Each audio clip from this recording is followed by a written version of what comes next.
Hello, I'm Pickaxe, and I'm sure it goes without saying, but the end in Minecraft is one of the most hostile and unforgiving places in the entire game. And on Bedrock, it's even harder because the Enderdragon fight is amped up to a whole new level, which is why I wasn't too surprised to see that 44% of even my subscribers haven't defeated the Enderdragon before, and according to the Xbox Live achievement stats, only 2.34% of players have killed the Enderdragon at any point in a survival world. Because of those stats, I figured, wouldn't it be useful to teach you how to defeat the Enderdragon, and not just a boring like, oh yeah, here are the basics kind of thing, because everyone knows the basics, but the actual how you're going to do it in 3 separate ways. So yeah, today we'll be defeating the Enderdragon in 3 separate ways.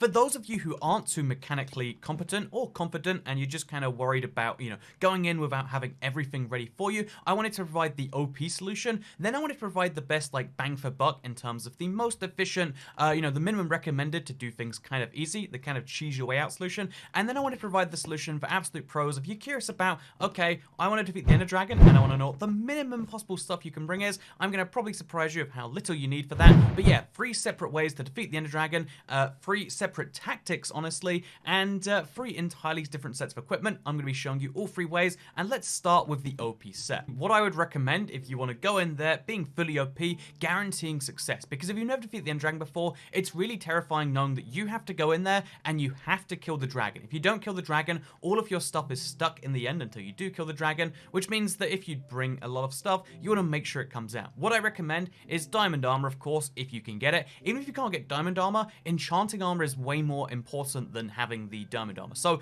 if you can get protection of some form, preferably just protection regular, on all your armor, ideally you want to have boots with feather falling, because that's one of the biggest killers in the end, being just knocked up into the sky. And yeah, then I'm also going to recommend having just a diamond sword. It doesn't matter about enchantments because they don't affect the dragon, so have them if you want, but they're not going to affect things. A crossbow is always recommended, with some arrows of course, and then a block of your choice, and a water bucket can never go wrong. I don't think we're going to be using these particularly too much today, but it's worth keeping in mind, having some blocks, having some water, they're always just good lifesavers. Also, totem of undying will mean that you won't die. Something you will note is there's 2 things that I'm not bringing even on this OP run. I'm not bringing potions, and I'm not bringing potion arrows. Neither of those can affect the Enderdragon. She's immune to both enchantments and to potions, so there's no point bringing them. Regular arrows will be fine, and honestly even half a stack would be great, but if you want to go OP, why not bring some extras just in case something goes horribly wrong. Also, because it is a crossbow I'm going to recommend for this, make sure you charge it back, and then be ready for anything that could happen, because sometimes you spawn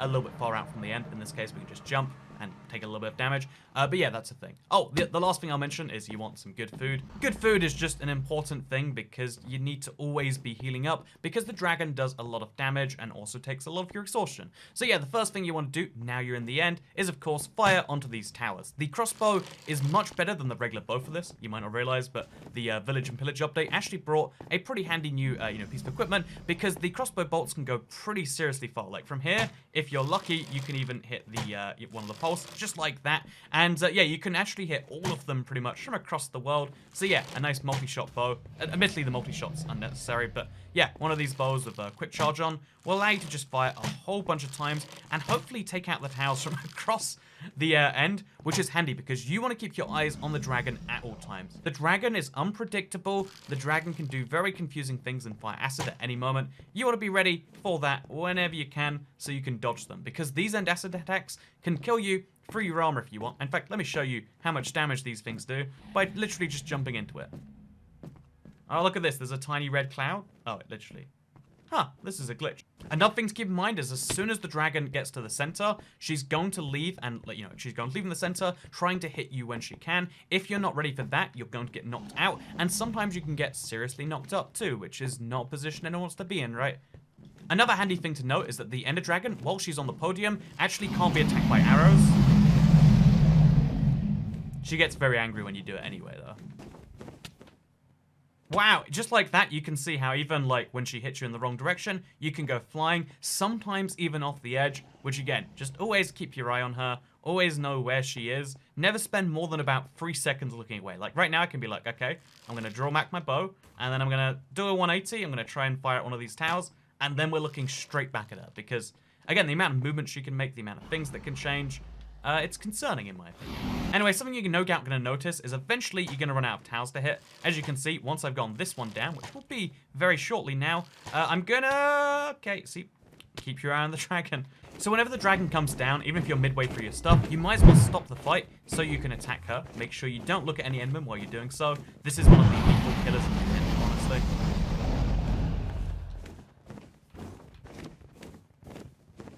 Like, the Endermen only make the fight harder because you might accidentally look at them, which I don't know if that's, like, intentionally why they're there or if it's just a terrifying extra game mechanic, but it's a thing to watch out for.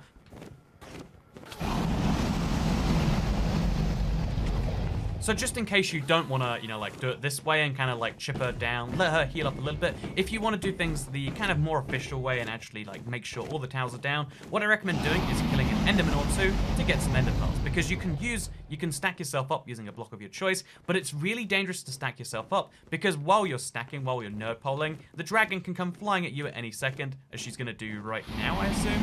So what you want to do instead is get yourself some Ender pearls. By, again, killing Enderman. It's a lot easier in the end than it is outside the end. And yeah, as soon as the dragon flies off, you're going to fly off too by throwing an ender pearl at these things. You need to have pretty good aim or something like this will happen, and you want to be prepared for that not to happen, which so just like this, much better, as you can see. We break one of the blocks, and then we maybe stack ourselves up a few more blocks just to make sure we're safe.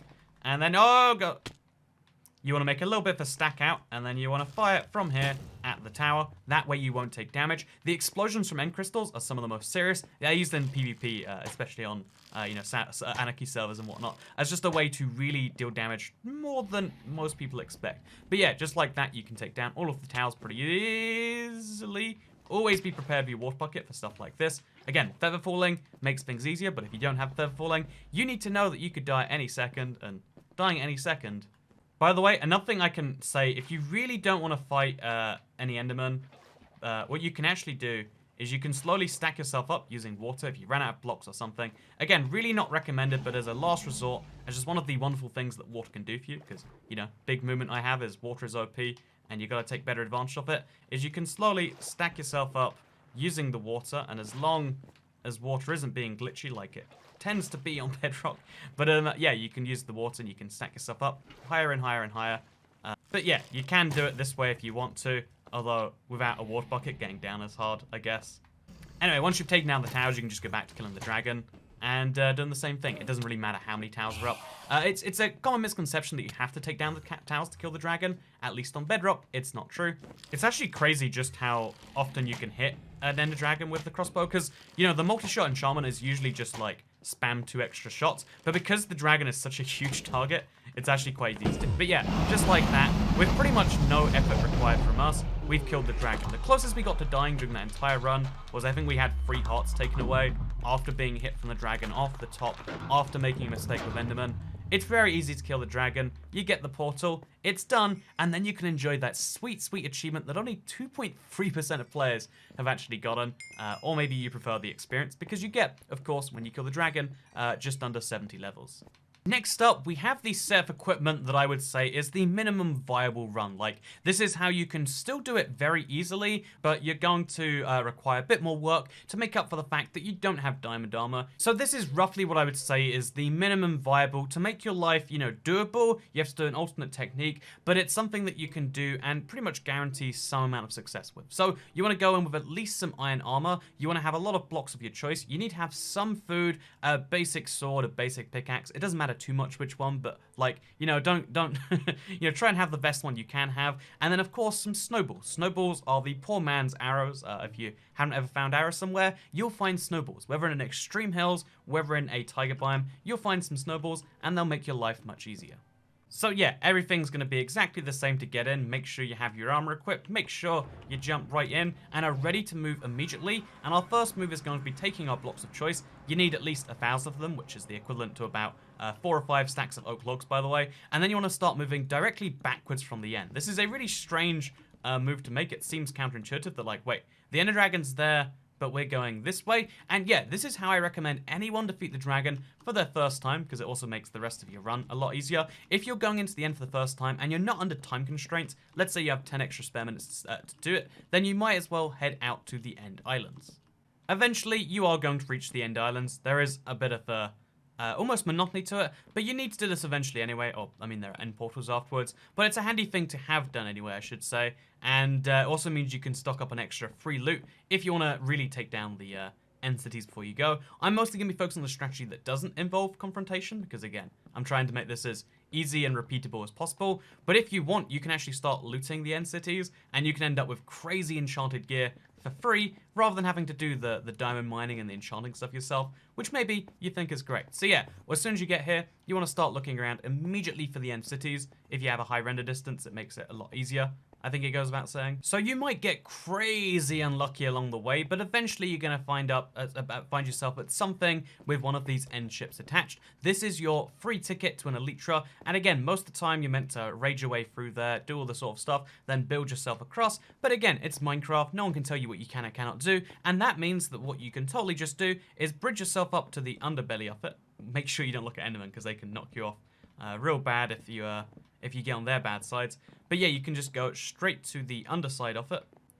Then once you're underneath it, you want to go for roughly there, where the longest part of, like, the longest straight part of the ship actually is. Break in from the side right here, and then immediately start killing that shulker right there. And make sure none of these little bolts hit you, because again, bad things can happen. You just don't want to think about it. Just try and hit them first. And then, oh, as soon as one hits you, you can just go straight for him. Make sure you stay here, and then make sure he's dead before anything else happens.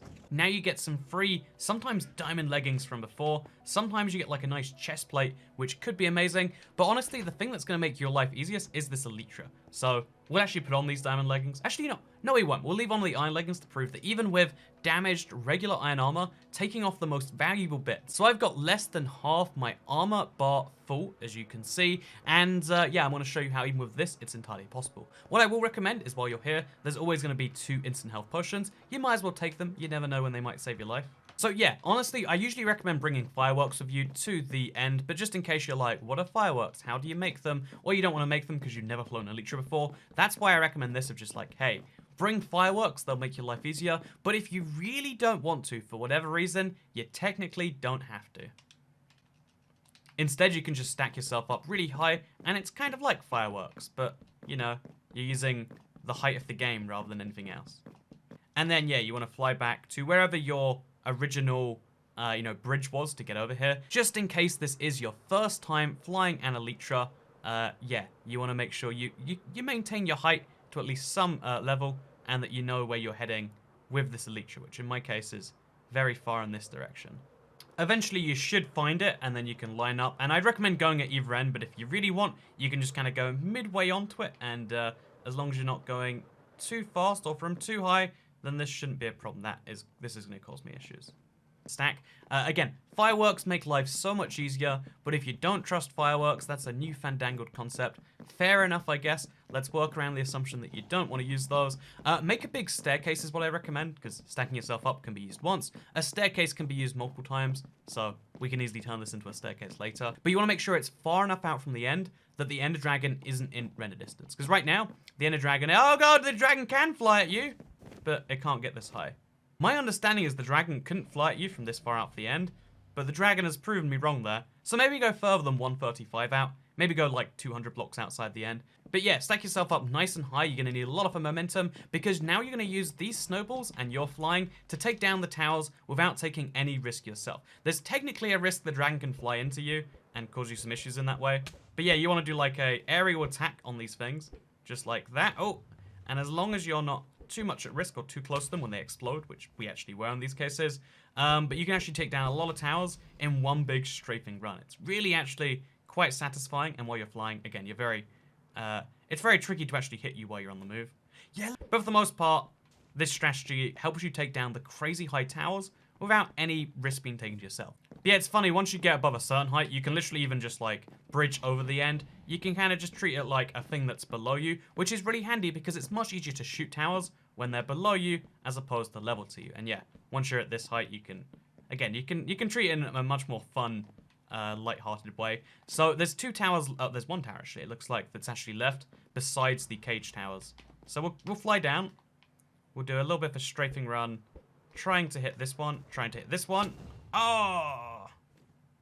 So yeah, that's a lesson that I've, tried to say a million times, and that even despite the fact that I've literally said it myself in this video, I still made the mistake of activating a tower while I was a bit too close. They're lethal. They are seriously big explosions, and you don't want them on you. But, clearly I made that mistake. Anyway, so now we've just got to take down the cage towers, and maybe that one over there. So, how do you take down the cage towers then, Toy Cat? This is real tricky, right? It's actually not. You've got two strategies. One is to use TNT. The other is to lock yourself inside the cage. It seems crazy, but it actually saves you a lot of damage and being knocked out. Just build a little pathway like this, fire a snowball, and then fly away. If you're lucky, you can get to the other one, or you can snowball the top tower while you're up here. I think we might have succeeded, actually, but yeah, you can kind of do that if you want to. Cut that. That doesn't make any. Cut all of the things from there.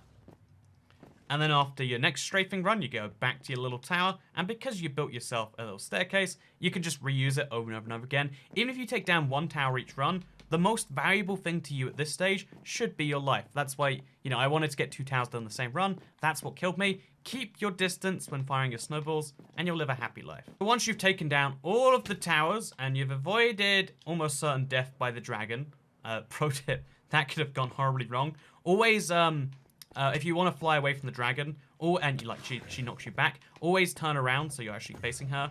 But yeah, same thing for this run now goes for the other run, but like the same, except you can actually take damage from Enderman. So be extra careful in not looking at them, which, sounds weird, but pay extra attention to not pay attention to Enderman. It sounds absurd, but you gotta do it. And yeah, at this point, you just want to play it as safe as you can, damaging the dragon when she comes in, like so, and then when she goes out, paying close attention to her and only to her. How do you make sure you only pay attention to her?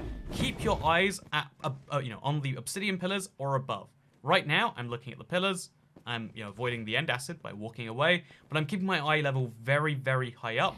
And yeah, if you do that, and you just kind of like mirror but opposite her movements, I guess. Yeah, mirror her movements. If you mirror her movements, then you should be fine, and you can deal damage to her. It's really child's play at this point. You're only just trying to avoid risky ways of death. And again, keep attacking from the side. Anyway, we're coming in now, hopefully to finish the dragon. Once she's lost all of her towers, she really is extra weak and pathetic. And when you have an Elytra, it's easy for you to take down the towers, which is why you just need some iron armor and that, and you're good.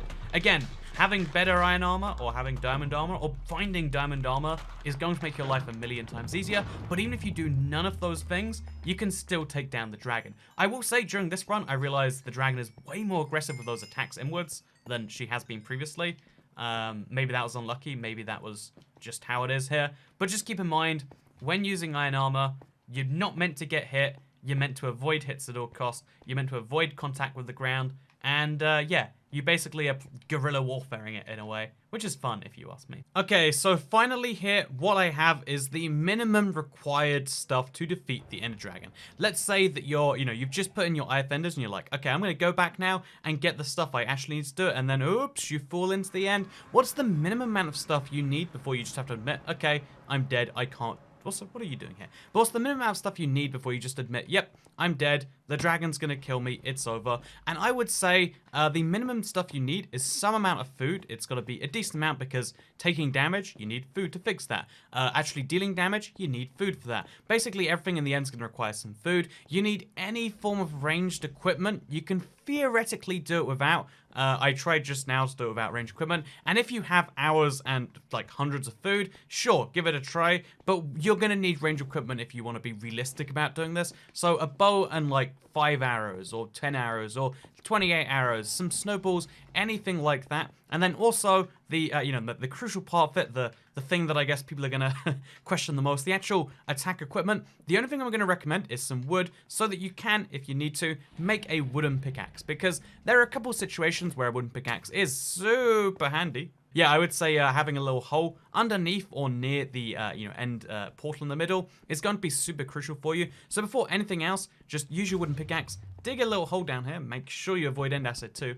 But yeah, dig yourself a little bit of a hole, somewhere where you can hide from Endermen if they come after you, because you need something like this somewhere. So what I'm going to recommend for this run is a little bit ridiculous, but it's actually to hit the dragon with your fist. And as you would see if the health bar was there, which it apparently is not the day. Am I blind? Is this a sign that I'm sure the dragon health bar will come back, but yeah, a fun fact you might not know about Bedrock is you actually do double damage with your fist. And it's worth, again, this sounds counterintuitive, but it's worth attacking the dragon anyway, even if you are, you know, like, all of the towers are up, because most people are taught to believe, oh yeah, you have to take down all the towers before you fight the dragon, but as I basically mentioned earlier, even taking down one tower gives you decent chance of being able to take it down. So like having one, again, make sure you aim the arrows correctly because you probably don't have too many. I recommend going for the lowest towers first because they're the easiest ones. Aim a little bit above it, fire, kill, dead, or, you know, I guess exploded would be more accurate for this. Same with the second lowest one, fire, boom, dead. Get 2 of the healing, points down, and the dragon can heal far less. So yeah, when you're doing this with the no armor and just the bare bones, literally your fist as an attack method, you want to be extra careful not to look at Endermen. Endermen are so much more dangerous when you don't have armor. Also, you want to be extra careful of the Enderdragon attacks like this because you don't have a water bucket to save yourself. If that had been a higher angle of attack, would have been dead instantly. So all of the things you've got to watch out for before, you watch out for extra carefully right now. So yeah, while the dragon flies around, and as you notice she flies away, that's the time to go get one of her towers, and especially when she's in the center. And you might say like, wait a minute, Toycat, so you've made a wooden pickaxe, but you're only using that to mine a few blocks. You're attacking the dragon with your fist. Isn't that insane? The fist does 1 damage normally, but not on Minecraft Bedrock. The fist does 2 damage on Minecraft Bedrock. It's double damage for reasons I can't comprehend, but it is a feature and not a bug. And then when you do a critical with your fist, that's therefore 3 damage. You can do as much damage as like 1 below a wooden sword, like you can do a wooden pickaxe worth of damage with your fist if you critical hit the whole time, which means as you can see, it's slow, but we are slowly eroding the dragon's health away. And since the dragon usually flies away based on health and not based on time, it means you can actually damage the dragon pretty fully. So yeah, as long as you're committed to taking down these towers, again, keep your eye on the dragon, be ready to shoot at any moment. Then yeah, just a few bows and arrows, or even snowballs, like just a form of aerial attack. You used to be able to use ender pearls, but for some reason, either bug or just new design at the end to make it more damaging. If you ender pearl the towers, they explode and you die. But yeah, you can actually do it this way. But please stay eating the whole time. Make sure you always have full hunger, because with slow healing foods, even, baked potatoes are a pretty luxurious food for some people. With carrots or something like that, you need to be eating all the time and waiting for full health before doing anything risky. Like me going for that tower, I'm going to wait until I get to 9, I'm going to say. For the most part, I'm just going to stay away from the dragon until then, because I don't want to be a victim of random aerial assault. So yeah, after enough rounds around the center, you should have most of the end crystals taken out. There's that one up there, which is going to be absurdly tricky to hit, so I don't even really intend to. And if you have very few arrows, you shouldn't even try for it, really. You should just assume, like, yep, that is unhittable. And as I've seen by my 5 hits, okay, it was my 5th arrow to do it. For most people, it just wouldn't be worth trying. But yeah, there's 2 towers you'll never really be able to do with basic stuff. It's the cage towers. You just accept you can't do them. They're usually spread on the opposite sides, which is a shame because look how much of the end the dragon can heal on. But with 2 towers left, you're guaranteed to eventually be able to take down the dragon as long as you have food, as long as you have resilience, and as long as, again, you get some good criticals on. Because the dragon stays hit until about a quarter of her health is gone, and as long as you attack from the side, like before, as long as you look upwards, not sideways so that we can be seen, as long as you do these things, you should end up in a good place. But yeah, look how fast my hunger bar drains. As soon as your saturation is gone, you can see that, like, yeah, critical hit with punches, it's not good for your hunger bar, but we're not talking about good ways to conserve your hunger while fighting the dragon. We're talking about ways to fight the dragon with as little stuff as possible, and this is that way. I mean, if you look right now, the dragon's heating up a little bit, but then she heads over some territory that we've destroyed already, and, that stuff should work for us. But it's funny, because Endermen are so angry and so, violent and such a big risk, by staring at this bedrock, by keeping your crosshair on the bedrock, you can guarantee you're not looking at Enderman. You can also guarantee that the line of sight between you and the Enderman, like the direct line of sight, is always going to be blocked, which seems to help with your odds of not getting just slammed into. But always back away just before the dragon gets there. That is essential. Anyway, you can see there's like a little bit of damage which has been left over from last time, which means as long as our potatoes last, and we do have 23 of them, long enough, doing this for long enough will eventually work. The worst feeling in the world is watching the dragon that you just had to punch slowly down, heal up as it undoes the damage. But you can see at the very least here, even though it's taking us lots of rounds, we are slowly making progress. Sometimes the progress is undone, sometimes the progress is mostly undone. But the fact that we are working through that health bar, you know, we got to Ender before, now we're in the E, and, you know, like, the fact that we're making these small steps, that's what's important. Also, back to the same technique as before, stay on this bolt, avoid end acid, and stare at the bedrock and nothing else. You know, I'm coming to the conclusion that it might genuinely be potatoes that run out before the dragon. It's a sad opinion to come to. Oh, okay, wait. Okay, my lucky day. It's my lucky break. 12 potatoes might last me. It's because it's free. It does a little bit more damage when we crit with it. Okay, look at this. Am I gonna defeat the Enderdragon using my very limited resources? So, I mean, I'm not sure what this one means, but I have 10 potatoes left, and there's experience falling from the sky. What do you think it means, Enderman? That's what the Enderman thinks.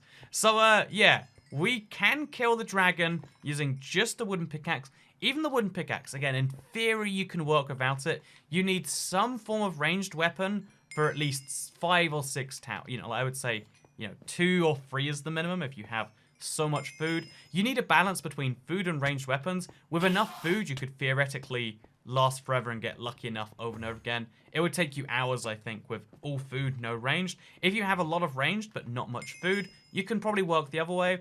And yeah, just goes to show, to defeat the Ender Dragon, even a wooden pickaxe is kind of optional. You might hear, I'm going to guess the video title right now, is like, can you defeat the dragon with a wooden pickaxe? The answer is yes, and the answer is, even the wooden pickaxe in the end there wasn't fully necessary, and I think that's cool. Maybe you agree, maybe you don't agree. But kind of like how Minecraft is coming to an end now, or the end's coming to an end, which means the beginning is beginning. But in the same way Minecraft is coming to its end, so too is this video. I hope you did enjoy it. It was honestly a bit of a crazy time to record. I honestly, you know, I always forget the Enderdragon in Bedrock is such a unpredictable thing, and that's why I always say, do the first method. If you can get diamond armor, oops, just dropped my controller.